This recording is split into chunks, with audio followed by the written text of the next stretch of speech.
I've got 21 tips that are going to make NBA 2K26 way easier for you. From settings to jump shots to builds, this game is full of new features and changes, and if you don't know about them, you're gonna be at a disadvantage. If this video helps you out, just do me a favor and drop a like on the video and subscribe to my channel for more helpful 2K26 content.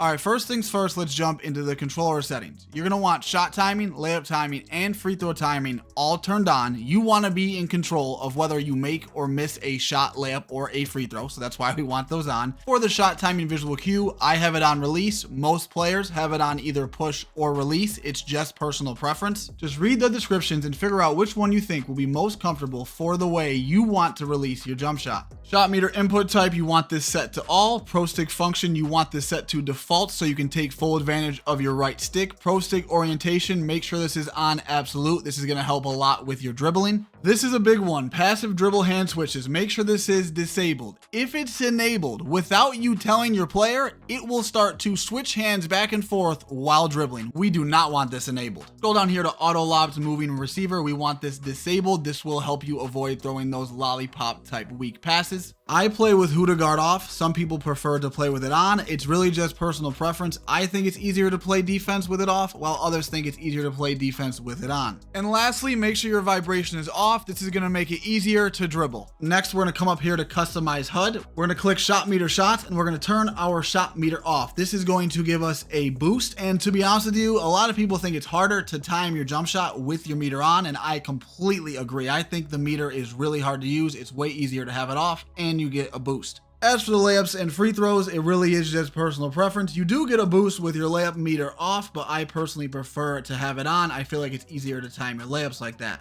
Come down here to shot feedback, put this to all shots. This is going to allow you to see the timing and the coverage of your jump shots. So it'll tell you if the shot was open or contested and if you timed it early or late. And it'll also tell you the same information for your teammates and opponents' jump shots. Speaking of jump shots, if you want to be good at this game, you have to be able to shoot. And it's very important to have a good jump shot. Here's the jumper that I'm currently using. If your build doesn't meet the requirements and you can't get this jump shot, I recommend checking out NBA 2K Labs. They have a bunch of tools you can use, but what we want is this right here, the custom jump shots. This is where they upload all the advanced data on all their tested jump shots to help you find the best jump shot for you. It's only a few dollars a month and you can use code DIRK for 20% off. I'll leave the link in the description.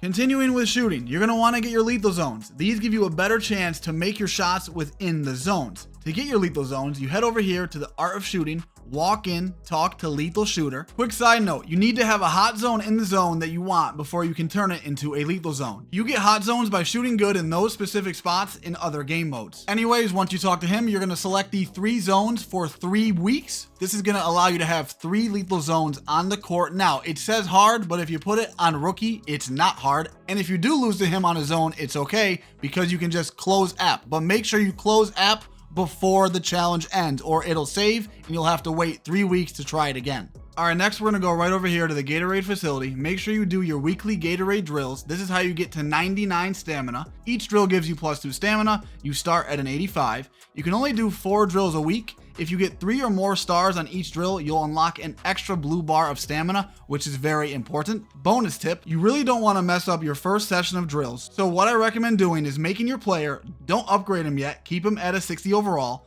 Do the drills. If you pass, then put the VC on and upgrade them. If you fail, make the build again and keep trying until you pass and then put the VC on.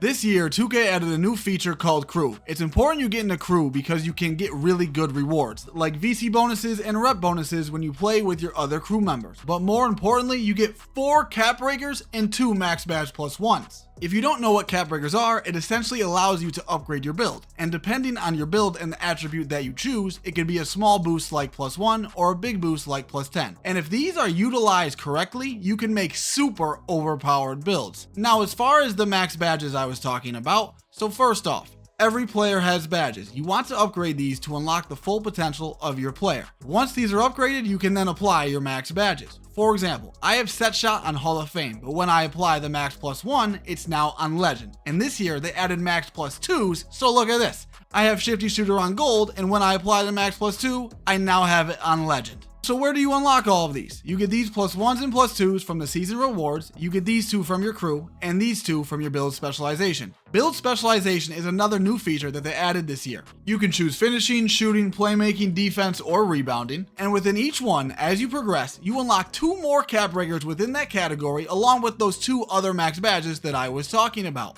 Another way you can unlock even more cap breakers is with another new feature that 2K added, which is lifetime challenges. Again, you get rewards as you progress, and at 100 challenges completed, you get a cap breaker, and then again at 200. But now look at this. At 250, you get 500 KVC, and at 300, you get 5 million. And to be honest, these challenges aren't even that crazy. A lot of people already have 100 plus done. I only have 100 games played, and I already have 57 just by playing naturally. Now, you see this challenge right here?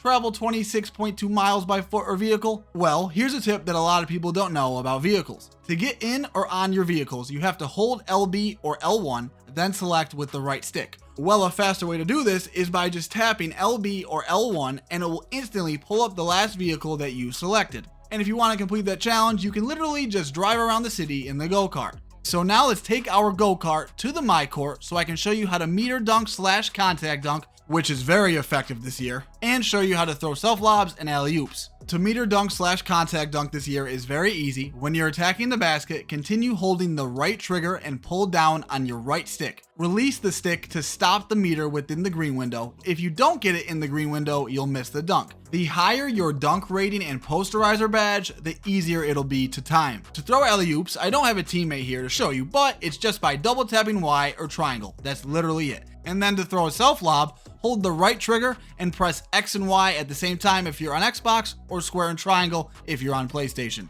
Now let's head out of our My Court and head over here to the daily rewards. Once per day, you can come up to this and get a free reward, including VC. And if you get lucky, you can win crazy amounts. For the next 3 tips, we're going to hit start. For the first one, when you go to your season rewards, make sure you actually claim them. I know some people last year who thought they automatically got the rewards once they hit that level. That is not the case. For the next tip, go to takeover and you see how there's unlocked takeovers and unused tokens. Well, this year you use tokens to unlock the takeovers that you want. And when you unlock all of them and max out this progression bar one more time, you'll unlock a custom takeover, which allows you to select the attributes that are boosted when you have takeover, and you get to pick the takeover ability. And as you unlock more takeovers, so this is before the custom takeover, you get takeover presets that allow you to choose which takeover you want right before the game starts. This is huge. To set your preset, first select the takeover for preset 1, then switch to the next preset by hitting Y or triangle, and then select another takeover. And for the third tip in this menu, you are now able to change builds without leaving the park. Scroll over to My Player, then scroll down to Swap Build, pick a build, go through the loading screen, and there we go. Now, let me give you this quick tip, then we'll talk about stuff related to winning games. Okay, so this tip right here might not seem important, but I promise you it is. And it is to not play 2K on Wi-Fi. Make sure you are playing wired. The better the connection, the easier it'll be to play. You'll time your shots better, play better defense, have smoother dribble moves. It's just way better overall, and to be honest, you really shouldn't be playing any games on Wi-Fi. Alright, for the next tip. As you guys know, basketball is a team sport, and a huge aspect of winning on 2K is having people to play with. It's gonna be a lot harder to win games if you don't know the people that you're playing with. You need to make friends and find people to run with. There's 2 easy ways to find teammates. First is my Discord. I literally have a Need Teammates channel, link in description, and then the other way is going to the Squad Finder. You can select the squad size, the play style, whether or not they got a mic, the overall, and performance range. I recommend keeping all the filters to any except the mic status. You want to make sure they got a mic. Now, when it comes to getting better at 2K, this is the best tip for that. And you might think I'm joking, but I'm not.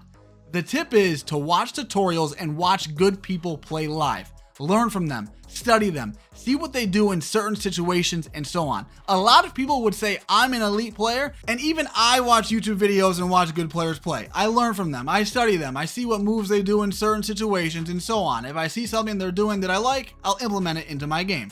And speaking of getting better, if you want to get better, I recommend checking out that video right there on screen. I really hope this video helped you out. Enjoy 2K26. It's a fun game. Drop a like for me if you haven't already. Subscribe if you're new. Have a good day. Go out.